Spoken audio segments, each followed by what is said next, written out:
அனைத்து ஆன்மீக நண்பர்கள் அனைவருக்கும் வணக்கம். இன்னைக்கு நம்ம இந்த வீடியோ தொகுப்புல திருச்செந்தூர் முருகப்பெருமானுக்கு பிடித்ததே இதுதான். நீங்க இத செய்தீங்கன்னா உங்க கனவுல முருகப்பெருமான் அருள் கொடுப்பார். நீங்கள் நினைத்ததை நிறைவேற்றுவார். நம்பிக்கையோட இந்த வழிபாடை, இந்த பூஜையை உங்க வீட்டுல நீங்க அனுதினமும் தினமும் செய்து வந்தால் கட்டாயம் முருகப்பெருமான் உங்க கனவுல காட்சி கொடுப்பாருங்க. அந்த வழிபாடை நீங்க எப்படி உங்க வீட்டுல செய்யலாம் அப்படின்னு நம்ம இந்த வீடியோ தொகுப்புல முழுமையா பார்க்கலாம். எப்பொழுதுமே பாத்தீங்கன்னா நம்ம எந்த பூஜை வீட்டுல செய்யும் பொழுதும் வீடு வாசலை நம்ம சுத்தப்படுத்திக்கணும்.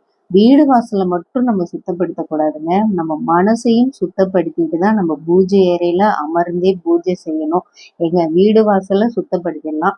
மனசை சுத்தப்படுத்துறதுன்னா எப்படிங்க? நான் ரொம்ப நல்லதுதான் பண்றேன், நான் நல்லதுதான் நினைக்கிறேன், நான் எந்த கெடுதலும் நினைக்கிறேன் இல்லை, எந்த கெட்டதும் நினைக்கிறது இல்லை, ஆனா முருகப்பெருமான் எனக்கு அவர் காட்சி கொடுத்து அருள் பாலிக்கணும் அப்படின்னு நீங்க நினைக்கலாம். ஆனா இப்ப ஒரு சிலர் பாத்தீங்கன்னா கடவுளை வழிபாடு செய்துக்கிட்டே இருப்பாங்க. ஆனா அவங்க மனச சுத்தமா இருக்காது.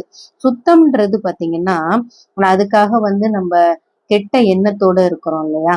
அந்த விஷயங்களை நான் குறிப்பா ஒரு விஷயம் நான் சொல்லல. ஏன்னா ஒரு சில நல்ல விஷயங்களையும் சொல்றேன். ஏன்னா ஒருத்தர் நல்லா இருந்தா அது பாத்தீங்கன்னா ஒரு சிலருக்கு பிடிக்காது. அவங்கள பார்த்து புறம் பேசுவாங்க. இதே மாதிரி இவன் மட்டும் எப்படா இவ்வளோ நல்லா இருக்கிறான் அப்படின்றது. அதே மாதிரி பாத்தீங்கன்னா நம்ம அதிகமா கோவப்படுறது, பொறாமப்படுறது, இந்த மாதிரி ஒவ்வொரு விஷயங்கள் நம்ம மனசுல இருந்துகிட்டே இருக்கும். இது எந்த இதுவுமே இல்லைன்னா நம்ம மனசு சுத்தமா இருக்குங்க. ஏன்னா இப்ப உள்ள காலத்துல கோவப்படாம இருக்க முடியாது. ஏன்னா இப்ப ஒரு சிலர்லாம் பாத்தீங்கன்னா கோவப்படுறதையே வாழ்க்கையா வச்சுக்கிட்டே இருப்பாங்க. அவங்கள்ட்ட போய் பேசுறதுக்கே பயமா இருக்கும். ஆனா நம்ம அவங்களோட மனசை நம்ம புரிஞ்சுக்க மாட்டோம். ஆனா கோவப்படுறவங்கள்ட்ட தான் உண்மையான குணம் இருக்கும். ஆனா நல்ல விஷயங்களும் அவங்கள்ட்ட இருக்கும். ஆனா அதை சுத்திலும் பாக்குறவங்களுக்கு இவன் எப்ப பார்த்தாலும் கோவப்பட்டுக்கிட்டே இருக்கான், இவனுக்கு நல்ல எண்ணமே கிடையாது அப்படின்லாம் பேசுவாங்க. ஆனா நம்ம எல்லாரையுமே எல்லா விஷயத்துக்குமே நம்ம சொல்லிட முடியாதுங்க. ஒவ்வொருத்தருடைய மனசும் ஒவ்வொரு விதமானது. அதனால நீங்க முருகப்பெருமான மனதார நினைத்து பூஜைகள் செய்து நம்ம வீட்டுல எளிமையான முறையில நம்ம வழிபாடு செய்யும் பொழுது நிதானமும் பொறுமையும் நம்மளுக்கு ரொம்ப ரொம்ப அவசியம். அமைதியா இருக்கிறது உடம்புக்கும் நல்லதுங்க. நம்ம அதிகமா கோவப்படக்கூடாது.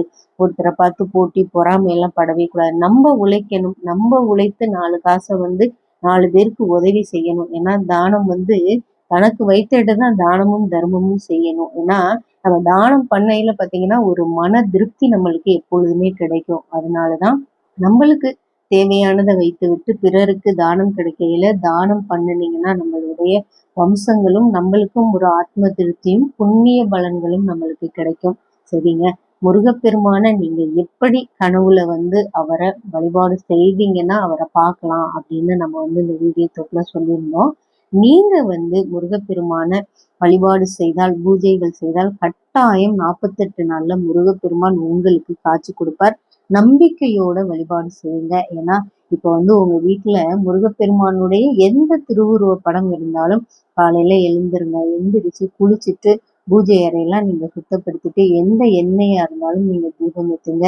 நெய் இருந்தா ரொம்ப விசேஷம். நெய்யில தீபம் ஏத்துனா, இல்லைன்னா எந்த எண்ணெயில வேணாலும் நீங்க தீபம் ஏத்தலாங்க. தீபம் ஏத்திட்டு கந்த சஷ்டி படிங்க. இல்லைன்னா திருப்புகழ்.